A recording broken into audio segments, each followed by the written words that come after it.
여러분은 하나님의 음성을 들을 수 있다라고 생각하십니까?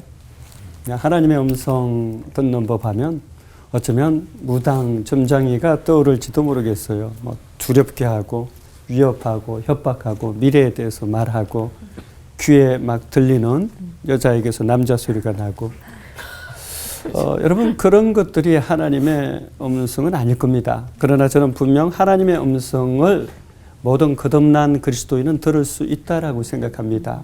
왜냐하면 예수님께서 말씀하셨기 때문입니다. 요한복음 10장 27절에 내 양은 내 음성을 들으며 나는 그들을 알며 그들은 나를 따르느니라 말씀을 하십니다. 그러면 우리는 어떻게 하나님의 음성을 들을 수 있습니까? 첫째 성경을 통해서, 둘째 기도를 통해서, 셋째 경건한 사람들을 통해서, 넷째 환경을 통해서 들을 수 있습니다.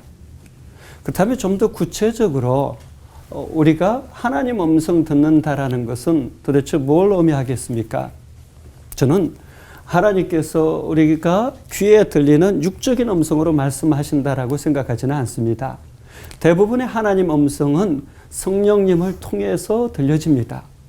성령의 감동 감화를 통해서 하나님의 음성은 들립니다. 성령의 교통교제를 통해서 하나님의 음성은 들립니다.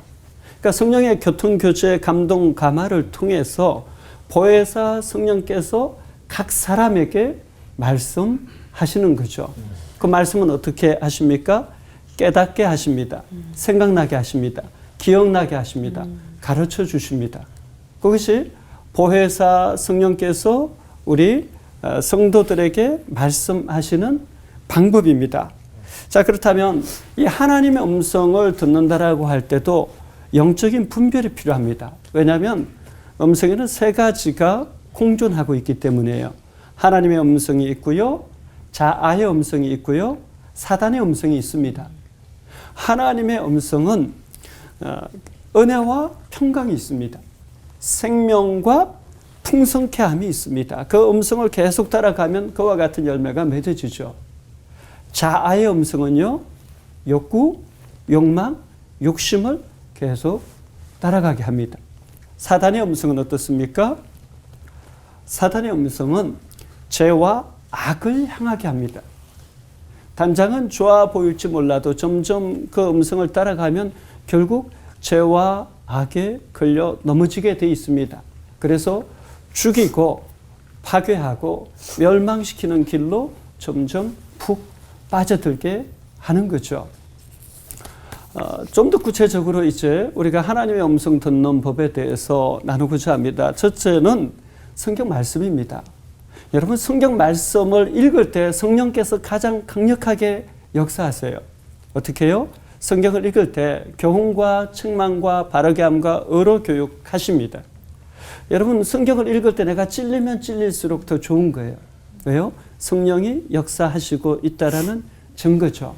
또 성경을 읽을 때 꿈과 환상과 비전과 마음의 소망 또 하나님께서 그 사람을 향해서 주시고자 하는 온갖 은혜와 은사들을 성경을 읽을 때 받을 수 있습니다.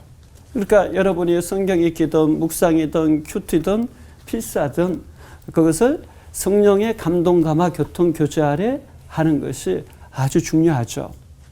두 번째는요, 기도입니다. 기도는 기적의 절이죠. 기도는 하나님이 가장 강력하게 또한 우리 삶을 바꾸어 가시는 방법이기도 합니다. 아브라함과 이삭은 말씀을 따라갔죠. 말씀을 따라간다는 건 무엇입니까? 그 자체가 성공인 거예요.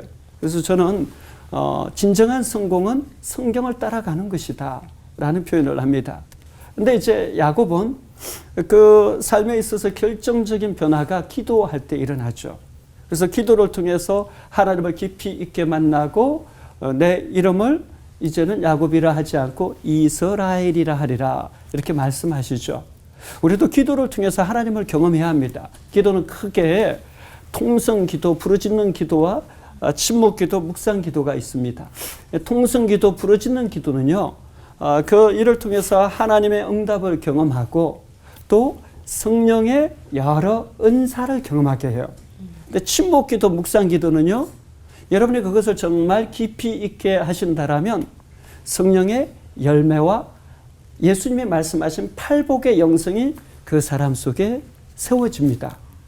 그러니까 통성 기도를 통해서 부르짖는 기도를 통해서는 성령의 은사를 많이 경험한다라면 여러분이 침묵 기도나 묵상 기도를 통해서는 하나님의 성품, 성령의 열매, 예수님이 말씀하신 팔복의 영성을 경험할 수 있는 거죠. 세 번째는 사람이죠. 또 네 번째는 환경. 요셉 같은 경우가 그랬죠. 곳곳에 참 힘들게 하는 사람들이 있었어요. 걸림돌, 장애물 같은 사람들이 있었지만 하나님은 그들을 통해서도 말씀하셨죠. 또 노예의 생활, 힘든 환경, 감옥 생활이라는 힘든 환경을 통해서도 하나님은 여전히 일하고 계셨어요. 그러니까 정말 우리는 하나님은 총체적으로 우리에게 말씀하신다라는 것을 기억할 필요가 있는 것이죠. 아브라함, 이삭, 야곱, 요셉만 하나님의 음성을 듣고 하나님을 따라가고 하나님의 손에 의해서 빚어지고 기적을 경험한 것이 아니라 오늘 우리도 마찬가지입니다.